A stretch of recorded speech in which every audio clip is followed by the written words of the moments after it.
Hello everyone, welcome back to my channel. And आज का जो वीडियो है वो काफ़ी रिक्वेस्टेड वीडियो है, क्योंकि आप में से काफ़ी लोगों ने मुझे मेरे इंस्टा पे डीएम किया कि मैम सीएफए के अपडेटेड प्रोग्राम पे वीडियो बनाओ। अपडेटेड क्यों? क्योंकि अभी 2021 में सीएफए जो प्रोग्राम है, सीएफए कोर्स जो है, उसमें काफ़ी चेंजेस हुए हैं। तो उसके बारे में बताते हुए काफ़ी डिटेल में वीडियो बनाओ, तो इसलिए मैं यहाँ हूँ आपके सामने ब्रांड न्यू वीडियो के साथ, जो है सीएफए अपडेटेड प्रोग्राम के ऊपर। तो गाइस, अगर आप सभी ने मेरा चैनल को सब्सक्राइब नहीं किया है तो उस पर सबसे पहले आप मेरे चैनल को सब्सक्राइब कर दीजिए और साथ ही साथ नोटिफिकेशन बेल आइकन को भी प्रेस कर दीजिए। और जिन लोगों ने पहले से सब्सक्राइब कर दिया है उन लोगों को थैंक यू वेरी मच। तो इस वीडियो में हम क्या क्या देखेंगे? हम देखेंगे कि सीएफए कोर्स होता क्या है, उसे कौन कौन कर सकता है, उसकी फ़ीस कितनी है, सैलरी कितनी मिलेगी, वगैरह वगैरह। तो चलो शुरू करते हैं। What does CFA stands for? तो CFA stands for chartered financial analyst. अब मैं आपको इंट्रोडक्शन देती हूँ सीएफए कोर्स के बारे में। तो सीएफए जो कोर्स है, ये फाइनेंस फील्ड में सबसे ज़्यादा respected, prestigious, high rated course है। ये जो कोर्स है ये ऑफ़र किया जाता है CFA institute of USA America के द्वारा। ये कोर्स ऑफ़र किया जाता है। ये जो कोर्स है ये मोर देन 160 कंट्रीज़ में रिकॉग्नाइज्ड है, यानी सीएफए करने के बाद आपको 160 कंट्रीज़ में अपॉर्चुनिटी मिल सकती है। और ये जो कोर्स है ये कोई भी कर सकता है, यानी आप चाहे कॉमर्स बैकग्राउंड से हो, चाहे साइंस बैकग्राउंड से हो, या किसी भी बैकग्राउंड से हो। आप अपने बीकॉम किया हो, इंजीनियरिंग किया हो, या आपने बीबीए किया हो, कुछ भी आपने किया हो, या किसी भी बैकग्राउंड से आप हो, आप ये कोर्स कर सकते हो। हम कह सकते हैं कि इन्वेस्टमेंट एनालिसिस ये जो फील्ड है, इस फील्ड का हीरा है सीएफए कोर्स। तो हम इसकी एलिजिबिलिटी क्राइटेरिया के बारे में बात कर लेते हैं। तो ये एलिजिबिलिटी क्राइटेरिया को हम 2 पार्ट्स में डिवाइड करते हैं, 2 कैटेगरीज़ में। 2 कैटेगरीज़ हैं इसमें। एक कैटेगरी है graduation pathway and second one है एक्सपीरियंस पाथवे। देखो, ये जो नाम है ग्रेजुएशन पाथवे या एक्सपीरियंस पाथवे, इंस्टीट्यूट ने नहीं दिए हैं, ये मैंने खुद रखे हैं आपको क्लियरली एक्सप्लेन करने के लिए। इसलिए मैंने एलिजिबिलिटी क्राइटेरिया को 2 अलग अलग कैटेगरीज में डिवाइड किया है, जिसको मैंने नाम दिया है ग्रेजुएशन पाथवे और एक्सपीरियंस पाथवे। तो पहले हम बात करते हैं ग्रेजुएशन पाथवे की। तो ग्रेजुएशन पाथवे के थ्रू कोई रजिस्ट्रेशन कर सकता है, तो ऐसे बच्चे जिनका ग्रेजुएशन हो चुका है। अब किसी भी फील्ड से हो, ग्रेजुएशन हो सकता है, चाहे वो कॉमर्स से हो, साइंस से हो, या आर्ट्स से हो, किसी भी फील्ड से हो। अगर आप ग्रेजुएशन हो चुका है तो आप ग्रेजुएशन पाथवे के थ्रू रजिस्ट्रेशन कर सकते हो। अब मैं मान लो अगर आपका ग्रेजुएशन नहीं हुआ है, लेकिन आप फाइनल ईयर में हो, आपने बैचलर्स डिग्री की है, ग्रेजुएशन की फाइनल ईयर में हो, तो भी आप ग्रेजुएशन पाथवे के थ्रू रजिस्ट्रेशन कर सकते हो। यानी मान लो आप बीकॉम कर रहे हो, तो बीकॉम के 3rd ईयर में हो, तो रजिस्ट्रेशन सीएफए के लिए आप कर सकते हो। अगर आप बी मीन्स इन इंजीनियरिंग कर रहे हो और इंजीनियरिंग के 4th ईयर में हो, फाइनल ईयर में हो, तो भी आप ग्रेजुएशन पाथवे के थ्रू रजिस्ट्रेशन कर सकते हो। और आप बीबीए कर रहे हो और बीबीए के 3rd ईयर में हो, तो भी आप ग्रेजुएशन पाथवे के थ्रू रजिस्ट्रेशन कर सकते हो। तो एक हो गया। अब काफ़ी लोगों के मन में ये सवाल आता है कि क्या उनकी सीए की आर्टिकलशिप या उन्होंने अगर कोई इंटर्नशिप की है तो क्या वो एक्सपीरियंस में काउंट होगी? यस, वो एक्सपीरियंस काउंट होगी अगर वो फुल टाइम थी और पेड थी।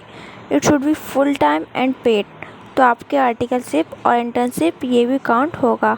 इनफैक्ट अगर आपको आपके बिजनेस में ही आपका एक्सपीरियंस है 4 साल का, अगर आप 4 साल से बिजनेस कर रहे हो और वहाँ पे आपके एनालिटिक स्किल्स यूज हो रहे हैं, तो आपका बिजनेस एक्सपीरियंस भी काउंट होगा। पॉइंट है, you are paid for that. आपको वहाँ पे प्रोफेशनली पे किया जाता हो, आपके पास बिजनेस, तो वो एक्सपीरियंस भी काउंट होगा। तो 2 कैटेगरीज़, और 2 कैटेगरीज़ में से किसी भी एक कैटेगरी के थ्रू आप सीएफए कोर्स के लिए अंदर एंटर कर सकते हो। एक है ग्रेजुएशन पाथवे, जिसके लिए आपको प्रायर एक्सपीरियंस की ज़रूरत नहीं है, यानी रजिस्ट्रेशन करने से पहले प्रायर एक्सपीरियंस की ज़रूरत नहीं है। और दूसरा है एक्सपीरियंस पाथवे, जिसमें अगर आप ग्रेजुएट नहीं भी हो लेकिन 4 साल फुल टाइम एक्सपीरियंस है तो आप एक्सपीरियंस पाथवे के थ्रू एंटर कर सकते हो। एंड एलिजिबिलिटी क्राइटेरिया में नेक्स्ट सबसे इम्पॉर्टेंट पॉइंट ये है कि आप किसी भी पाथवे के थ्रू रजिस्ट्रेशन करो, आपके पास इंटरनेशनल पासपोर्ट होना चाहिए। CFA इंस्टीट्यूट जो है वो इंटरनेशनल पासपोर्ट को आपकी UID समझता है, और तो पासपोर्ट से बेटर ID तो कोई हो ही नहीं सकती, तो इसलिए आपके पास इंटरनेशनल पासपोर्ट होना चाहिए। अगर वो नहीं है तो आप CFA प्रोग्राम के लिए रजिस्ट्रेशन नहीं कर सकते हो। और एलिजिबिलिटी क्राइटेरिया में दूसरी इम्पोर्टेंट बात ये है कि सारे के सारे CFA के पेपर्स जो होते हैं वो इंग्लिश में होते हैं। You should be ready to give exams in English to English. उसके लिए स्ट्रॉन्ग चाहिए, इस किसी और रीजनल लैंग्वेज में इसके क्वेश्चन पेपर्स नहीं आते होते हैं। तो अब हम कोर्स डिटेल के बारे में बात कर लेते हैं। तो CFA कोर्स में टोटल 3 लेवल्स हैं। आपके एग्ज़ाम्स होंगे लेवल 1, लेवल 2 एंड लेवल 3। मज़े की बात ये है कि पूरे CFA कोर्स में आपको सिर्फ 10 ही सब्जेक्ट्स हैं, सेम 10 सब्जेक्ट्स। जी हाँ, तीनों लेवल्स में सेम 10 सब्जेक्ट्स, सिर्फ उनका वेटेज चेंज होता रहेगा। तो अब हम आगे देखते हैं कि कौन से 10 सब्जेक्ट्स होंगे और उनका वेटेज पर लेवल क्या होगा। तो लेवल 1 में क्या वेटेज होगा, लेवल 2 पे उसी सेम सब्जेक्ट का क्या वेटेज होगा, एंड लेवल 3 पे उसी सेम सब्जेक्ट का क्या वेटेज होगा। तो पहला सब्जेक्ट है एथिक्स, जिसका वेटेज लेवल 1 में है 15 to 20%, और लेवल 2 एंड 3 में है 10 to 15%, एंड मोस्ट लेवल 3 में भी सेम ही है। फिर आता है क्वांटिटेटिव मेथड्स। लेवल 1 में इसका वेटेज है 8 to 12%, एंड लेवल 2 में और 3 में है 5 to 10%, एंड 3 में बिल्कुल नहीं है, सॉरी 2 में है 5 to 10%। फिर आता है इकोनॉमिक्स, जो लेवल 1 में ज़्यादा है 8 to 12%, एंड लेवल 2, 3 में सेम है 5 to 10%। फिर आता है फाइनेंशियल एनालिसिस, जो लेवल 1 में है 13 to 17%, एंड लेवल 2 में है 10 to 15%, एंड लेवल 3 में है 0%। फिर आता है कॉर्पोरेट फाइनेंस, जो लेवल 1 में है 8 to 12%, लेवल 2 में है 5 to 10%, एंड लेवल 3 में है अगेन 0। फिर आता है इक्विटी इन्वेस्टमेंट, जो लेवल 1 में है 10 to 12%, एंड लेवल 2, 3 में सेम है, जो कि 10 to 15% है। फिर आता है फिक्स्ड इनकम, जिसका वेटेज लेवल 1 में है 10 to 12%, लेवल 2 में है 10 to 15%, एंड लेवल 3 में है 15 to 20%। फिर है डेरिवेटिव्स, जिसका वेटेज लेवल 1 में है 5 to 8%, लेवल 2 एंड 3 में सेम है 5 to 10%। फिर आता है alternative investment, again same weightage है, एंड पोर्टफोलियो मैनेजमेंट में भी सेम वेटेज है। एक और बहुत बड़ा एडवांटेज जो है CFA कोर्स का, वो ये है कि इसका जो पासिंग परसेंटेज है, वो पासिंग परसेंटेज का जो रेट है वो काफ़ी अच्छा है एज़ कम्पेयर टू CA। देखो CA में पासिंग परसेंटेज कभी कभार तो 3% होता है, कभी कभार 20% होता है, कभी 21% होता है, कभी कभार तो 10 के नीचे होता है पासिंग परसेंटेज। यानी अगर मानो 100 बच्चे एग्ज़ाम दे रहे हैं तो सिर्फ 3 ही पास हो गए। कभी कभी डिफ़िकल्ट होता है, लेकिन CFA प्रोग्राम का जो पासिंग परसेंटेज है वो थोड़ा आप सुन के थोड़ा सा रिलैक्स हो जाओगे, क्योंकि अच्छे बहुत है, बहुत अच्छा भी नहीं है, बट अच्छा लेवल पे है। लेवल 1 का है जो पासिंग परसेंटेज वो है 43% अराउंड, यानी अगर 100 बच्चे लेवल 1 के लिए बैठे रहे हैं तो अराउंड 43 बच्चे पास हो जाते हैं ऑन एन एवरेज। लेवल 2 का है 45%, और लेवल 3 का है सबसे ज़्यादा 56%। मोर देन 50% मतलब जितना लेवल टफ़ होता जा रहा है उतना पासिंग परसेंटेज भी बढ़ रहा है। तो ये काफ़ी अच्छी एडवांटेज है की बात है। और हाँ, CFA एग्ज़ाम में नेगेटिव मार्किंग नहीं होती है। अगर हम बात करें एग्ज़ाम स्केड्यूल की, तो लेवल 1 के लिए 2021 से लेकर आपको मिलेंगे 4 अटैम्प्ट्स हर साल, यानी हर क्वार्टर में एक अटैम्प्ट होगा। लेवल 1 का तो हर क्वार्टर के सेकंड मंथ में एक बार कंडक्ट होंगे।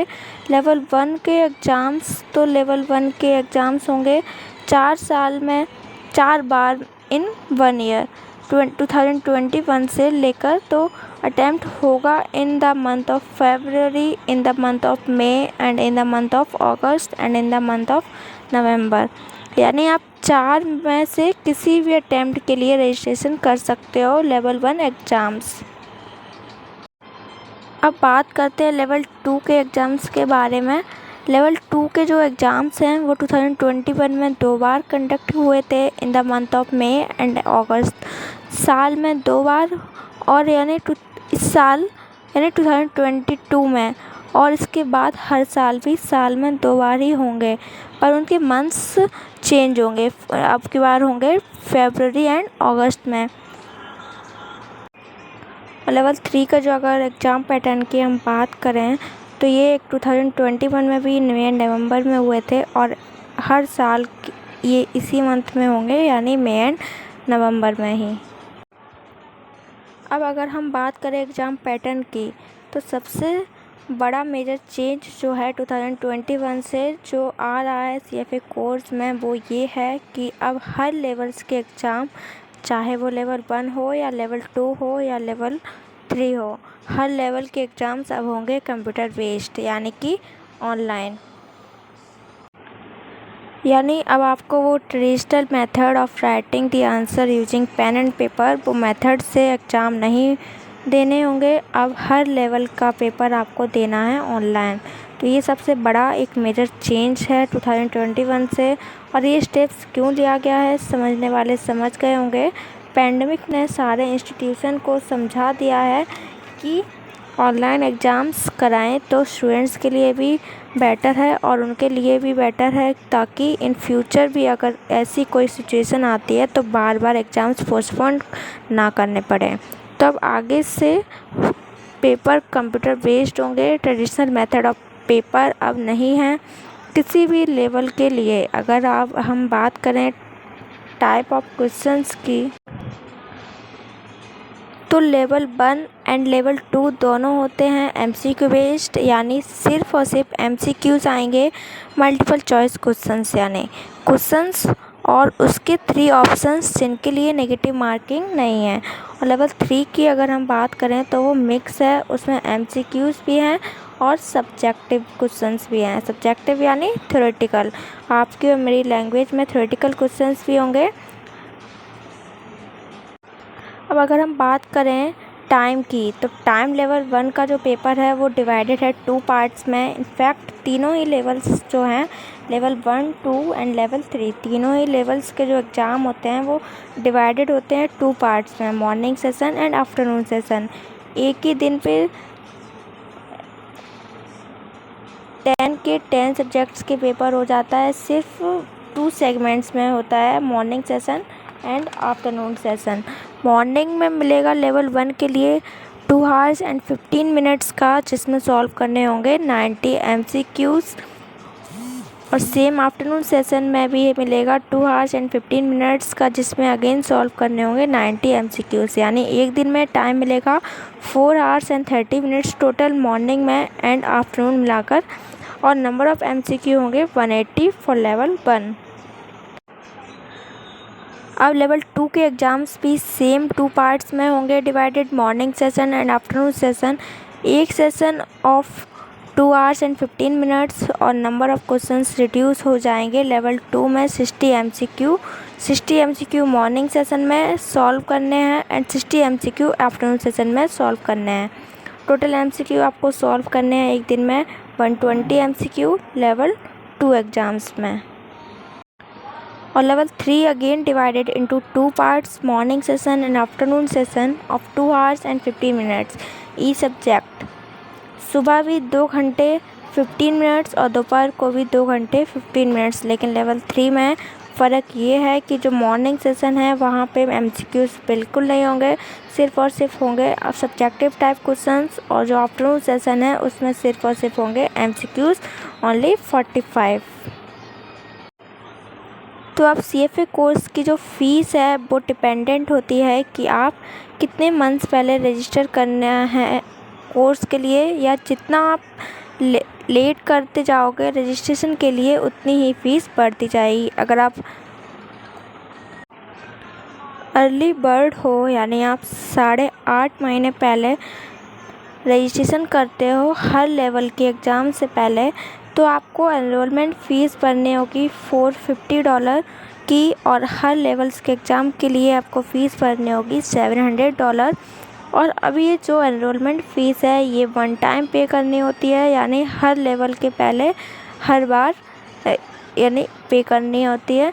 बट ये जो $700 है ये आप जितनी बार लेवल के लिए अपेयर करते हो उतनी बार भरनी होगी। यानी अगर आप लेवल 1 के एग्ज़ाम में अनफॉर्चुनेटली एक बार फेल हो गए तो दूसरी बार फिर से आपको लेवल 1 के लिए $700 पे करने होंगे।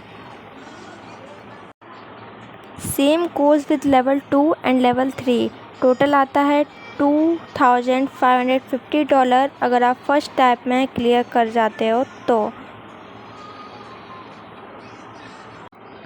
और अगर आप एग्ज़ाम के 3.5 महीने पहले रजिस्ट्रेशन करते हो तो आप स्टैंडर्ड कैटेगरी में आ जाओगे। तो यहाँ पे एनरोलमेंट फ़ीस तो सेम रहेगी, वन टाइम पे करनी पड़ेगी, बट एग्ज़ाम फ़ीस बढ़ जाएगी हर महीने के लिए, क्योंकि मैंने आपको पहले ही कहा है कि जितना आप जल्दी रजिस्ट्रेशन करोगे उतना ही आपकी फ़ीस कम होगी, टोटल कॉस्ट कम होगा। तो यहाँ पे हर लेवल के लिए फ़ीस 700 से बढ़कर हो जाएगी $1000, और इसलिए पूरे कोर्स की जो आपकी फ़ीस हो जाएगी वो हो जाएगी $3450 अगर आप फर्स्ट अटैम्प्ट में सारे लेवल्स क्लियर कर लेते हो तो। और अगर आपने सेम एग्ज़ाम से 2.5 महीने पहले रजिस्ट्रेशन किया है तो आप लेट की कैटेगरी में आ जाओगे, और यहाँ पे भी आपकी एनरोलमेंट फ़ीस तो सेम रहेगी $450, बट एग्ज़ाम फ़ीस जो है वो 1000 से बढ़कर हो जाएगी $1450 फॉर ईच लेवल, और इसलिए आपकी टोटल फ़ीस हो जाएगी $4800 पूरे कोर्स की। तो अब आते हैं सबसे इम्पोर्टेंट पॉइंट पे, सैलरी। तो सैलरी का जो कंसेप्ट है ये आप फिगर देखने से पहले एक चीज़ हमेशा ध्यान रखो कि ये CFA जो कोर्स है ये स्किल बेस्ड कोर्स है। आपको जॉब दी जाएगी based upon your analytical skills, based upon your knowledge, based upon your experience, and not only based upon your degree. सिर्फ आपके पास डिग्री है उस बेसिस पे आपको जॉब नहीं मिलेगी। हाँ, इनिशियल लेवल पे तो डिग्री देखकर जॉब दे देंगे, लेकिन अगर आप पे वो एनालिटिकल स्किल्स नहीं है तो जो रिक्वायर्ड होनी चाहिए या CFA में, तो ऑफ कोर्स जो ये सैलरी मैं बताने वाली हूँ वो सैलरी आपको नहीं मिलेगी। तो अगर हम सैलरी की बात करें तो लेवल 1 क्लियर करके अगर आप एंटर करते हो किसी ऑर्गेनाइजेशन में या किसी कंपनी में तो आप एक्सपेक्ट कर सकते हो इंडिया में up to 5 lakh to 7 lakh, यानी 5 से 7 लाख पर एनम आप एक्सपेक्ट कर सकते हो सिर्फ लेवल 1 क्लियर करने के बाद। और अगर आपने लेवल 2 भी क्लियर कर लिया है तो इंडिया में आप एक्सपेक्ट कर सकते हो 8 lakh to 12 lakh per annum, यानी 8 लाख से 12 लाख आप एक्सपेक्ट कर सकते हो। और अगर आपने लेवल 3 भी अपने क्लियर कर लिया है तो ऑफकोर्स बढ़ जाएगी सैलरी और आप एक्सपेक्ट कर सकते हो around 15 lakh to 20 lakh per annum. Yes, but of course ये डिपेंड करता है आपके एनालिटिकल स्किल्स पे। और अगर आप एक कैरेक्टर चार्टर्ड होल्डर हो, यानी जिसने तीनों लेवल्स भी क्लियर किए हैं और CFA इंस्टीट्यूट में कुछ एक्सपीरियंस बताए हैं, तो उतना रेलिवेंट वर्क एक्सपीरियंस भी कंप्लीट किया है, तो ये दोनों चीज़ें अगर कर लिए हैं तो वो बन जाता है चार्टर्ड होल्डर। तो चार्टर्ड होल्डर के लिए तो भाई स्काई इज़ लिमिट। और चार्टर्ड होल्डर तो 25 टू 30 लाख की सैलरी एक्सपेक्ट कर सकता है पर एनम। काफ़ी सारी कंपनीज ऐसी हैं जो अप टू 50 टू 50 लाख भी देती हैं चार्टेड होल्डर्स को per annum, depending upon their experience. और हाँ, जो पोर्टफोलियो मैनेजर जो होते हैं उनको सबसे ज़्यादा हाई पेड होता है in the field of CFA। और अब हम बात करते हैं यहाँ पे जॉब प्रोफाइल की, यानी कौन सी इंडस्ट्री या फिर कौन से डोमेन में आपको काम करने को मिलेगा once you become a CFA। तो काफ़ी ज़्यादा वास्ट इसका स्कोप है, काफ़ी बड़ा स्कोप है। मोर देन 10 एरियाज़ हैं जहाँ पे आप वर्क कर सकते हो आफ्टर क्लियरिंग लेवल 1 इटसेल्फ। यानी लेवल 1 क्लियर करते ही आप इन 10 में से किसी एक भी डिपार्टमेंट में, डोमेन में आप एंटर कर सकते हो। ज़रूरी नहीं कि इसके लिए आपको तीनों लेवल्स क्रॉस करने पड़ेंगे। लेवल 1 क्लियर करते ही आप इनमें से अपने लिए कोई एक चूज़ करके और आप एंटर कर सकते हो। तो सबसे जो हाई डोमेन में जो डोमेन होता है CFAs के लिए वो है पोर्टफोलियो मैनेजमेंट।